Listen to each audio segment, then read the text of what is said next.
আজকে নির্যাতিত নিপীড়িত ফিলিস্তিনি মুসলমানদের স্বাধীনতার দাবিতে শত প্রতিবন্ধকতার পরেও আপনারা যে উপস্থিত ঘটিয়েছেন আজকের এই ঢাকা শহরে, যদি কোনো বাধা না আসতো তাহলে সরোয়ারদের মতো 10টা উদ্যানেও মানুষ জায়গা দেওয়া যেত না।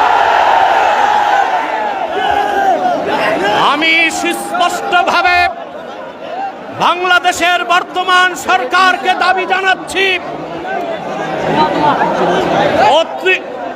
কোনো পরোয়া করবেন না, ময়দান আমাদের হাতে,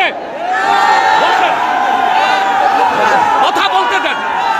সম্মানিত, আমরা যা বলছি সত্য এবং ন্যায়ের মানদণ্ডে বলছি, প্রশাসনকে ভয় করার কোনো দরকার নাই আমাদের।